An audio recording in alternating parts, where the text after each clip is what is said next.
Oke teman-teman, jadi hari ini kita akan mempelajari mengenai solving problems by searching. Nah, topik ini ada di chapter 3 dari buku Artificial Intelligence: A Modern Approach.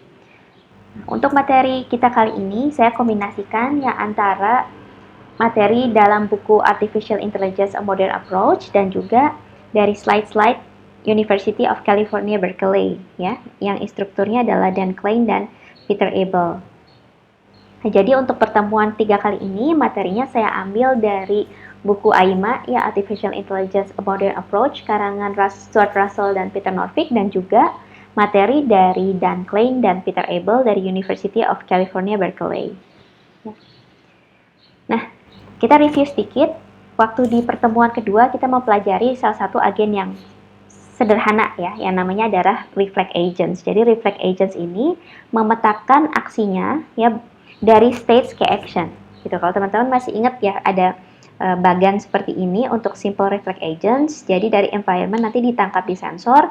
Nah, langsung, ya, di sini ada what the world is like now, what action I should do now. Nah, aksi yang dilakukan oleh simple reflect agents itu bergantung kepada condition action rules, ya. Jadi if apa maka apa gitu ya. If apa dan apa gitu kondisi yang harus aksi yang harus dilakukannya. Nah, lalu setelah itu masuk ke aktuator dan inilah yang kemudian bertindak ke lingkungan tuh melalui aktuator gitu. Ini bisa kita lihat juga contoh sederhananya yang dari UC Berkeley. Jadi ada robot yang mau mengambil apel gitu ya. Condition action rules-nya hanya kalau robot melihat ada apel ya, maka bergerak menuju ke apel gitu. Jadi kalau agennya melihat ada apel, maka bergerak menuju ke apel yang terdekat gitu. Nah, teman-teman bisa lihat kalau refleksnya seperti ini, otomatis kalau hanya seperti itu condition action rules-nya, ya kemungkinan besar agen ini akan jatuh gitu ya kalau simple reflect agent. Nah, agen yang seperti ini ya itu akan sulit untuk beroperasi di dalam dunia nyata gitu, karena di dalam dunia nyata itu akan banyak sekali permasalahan yang kompleks ya. Dan kalau kita memetakan semua kemungkinan condition action rules ya untuk agen tersebut, akan banyak sekali memori yang diperlukan dan juga akan membutuhkan proses yang lama gitu ya. Artinya kita kan kalau misalnya menggunakan simple reflect agents nih, kita harus menulis ya condition action rules untuk kemungkinan-kemungkinan yang ada di dunia tersebut ya, di dunianya agen tersebut, dan ini akan sangat kompleks dan membutuhkan waktu yang lama. Nah, oleh karena itu solusinya adalah oleh karena itu dibutuhkan agen jenis lain ya untuk menghadapi dunia yang kompleks ini. Contohnya adalah goal-based agents gitu. Nah, goal-based agents itu mempertimbangkan ya future action. Jadi kalau misalnya saya melakukan A gitu ya, memilih opsi A, itu nanti apa yang akan terjadi itu dipertimbangkan dulu oleh goal-based agent. Nah, dalam materi di bab 3 ini kita akan membahas ya salah satu jenis goal-based agent yang dinamakan problem solving agent gitu. Nah, kalau teman-teman bisa ingat di sini goal-based agent itu tidak langsung ya, artinya tidak langsung memetakan dari state ke action, tapi di sini ada pertimbangan what it will be like if I do action A. Jadi apa yang terjadi kalau saya melakukan aksi A ya. Jadi daripada hanya jalan menuju apel terdekat, robot ini akan berpikir dulu nih kira-kira saya harus loncat ya atau dia mengambil misalnya alat bantu atau seperti apa untuk bisa mendapatkan apel ini. Nah, tadi kita bahas juga bahwa pada materi kita kali ini kita akan bahas mengenai problem solving agent ya. Dan permasalahan yang akan kita diskusikan dalam materi pertemuan 3 ini adalah masalah searching gitu. Nah, searching ini terbagi lagi teman-teman. Ada yang namanya uninformed search algorithms yang akan kita bahas hari ini, dan juga ada informed search algorithms. Nah, uninformed search algorithms itu adalah algoritma ya di mana tidak diberikan informasi lain ya tentang problem tersebut kecuali definisinya gitu. Jadi definisi problemnya itu seperti apa, hanya itu yang diketahui oleh agen gitu.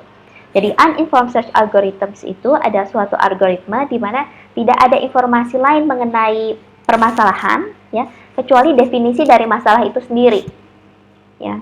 Contohnya misalnya teman-teman mau pergi ya dari kos-kosan ke kampus, tapi teman-teman nggak pernah nih sebelumnya tahu jalannya tuh kemana sih ya, jalan dari kos-kosan ke kampus itu lewat jalur yang mana, itu nggak punya informasinya gitu. Itu uninformed search, karena permasalahan di sini hanya jalan dari kos-kosan ke kampus gitu. Tapi bagaimana nih jalan yang dipilih yang mana, itu teman-teman nggak punya, katakan nggak punya GPS ya, dan nggak punya alat bantu lainnya.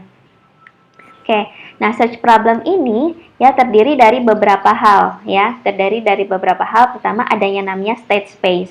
Ya, state space ini adalah abstraksi dari dunianya. Misalnya dalam permainan Pac-Man ya, yang sederhana, misalnya dunianya 3x3 ya. Jadi state apa saja nih yang mungkin ya, Pac-Man-nya ini ada di mana? Ya, bisa di tengah, bisa di sebelah sini, ya di ujung ya, kemudian bisa seperti ini, dan ada state-state yang lain ya. Lalu apa saja? Lalu apa lagi ya? Jadi search problem ini juga perlu successor function. Jadi selanjutnya ini langkah apa yang bisa diambil gitu, fungsi successor ya. Jadi langkah apa yang bisa diambil setelah state ini gitu. Jadi itu ada di successor function. Nah, successor function ini bisa istilahnya ada aksinya gitu ya. Aksinya ini kemana saja, yang mungkin misalnya katakan Pac-Man-nya di sini kan. Jadi dia bisa ke north, ke utara, atau ke east kan gitu. Lalu cost-nya berapa dari sini ke atas, misalnya cost-nya 1, dan misalnya dari Pac-Man ini ke atas cost-nya 1, terus dari posisi di sini dia ke kiri, ke east gitu, itu juga cost-nya 1. Itu successor function ya. Jadi istilahnya step mana aja nih yang mungkin ya, dan berapa cost-nya gitu. Nah, juga search problem itu perlu start state nih teman-teman ya. Jadi di sini mungkin gampangnya saya tuliskan. Jadi juga dibutuhkan start state. Nah, butuhkan start state. Start state ini dia mulainya di mana dan dia berakhirnya di mana. Ini harus jelas. Lalu juga pastinya karena ini adalah permasalahan, jadi teman-teman ini diminta untuk mencarikan solusinya.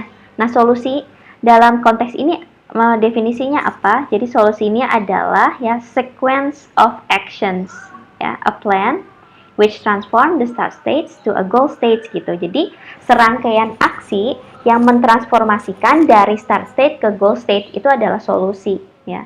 Jadi harus punya unsur-unsur ini gitu. Jadi teman-teman harus mendefinisikan dulu keempat hal ini. Jadi untuk search problem, teman-teman harus mendefinisikan dulu nih start space-nya apa gitu ya, successor function-nya apa, kemudian start state sama goal test-nya nih apa gitu. Nah, dari sini kemudian teman-teman bisa mencari solusinya. Ingat bahwa teman-teman harus menjelaskan dulu asumsi yang digunakan itu seperti apa gitu ya. Harus jelas dulu state-nya apa, successor function-nya apa, start state-nya apa, dan goal test-nya apa. Baru dari situ teman-teman bisa memberikan solusi. Oke, contohnya misalnya dalam permainan Pac-Man seperti ini, teman-teman tentunya udah familiar ya sama Pac-Man. Jadi Pac-Man ini dia adalah games di mana si Pac-Man ini harus makan titik-titik ini teman-teman. Dan kalau misalnya dia makan titik yang besar ini, nanti si hantunya nih ketakutan dan jadi tidak bisa memakan Pac-Man. Jadi dari permainan Pac-Man ini tujuannya adalah Pac-Man-nya memakan sebanyak mungkin ya. Kalau dalam konteks ini tujuannya Pac-Man-nya memakan semua titik-titik ini ya. Tapi ada constraint bahwa dia tidak boleh kena ghost, karena kalau kena ghost maka game over gitu, permainannya berhenti kayak gitu. Ini adalah contoh dari searching juga ya, searchingnya. Nah, bisa kita bagi ya dalam problemnya pathing. Pathing ini misalnya mencari jalurnya ini harus kemana sih supaya semua dots-nya ini termakan kayak gitu. Nah, kalau dalam kasus problem pathing ya berarti stage-nya apa nih teman-teman? Lokasinya kan? Ya, kita harus tahu ya lokasi Pac-Man ini ada di koordinat berapa ya. Harus jelas juga di sini. Di sini harus jelas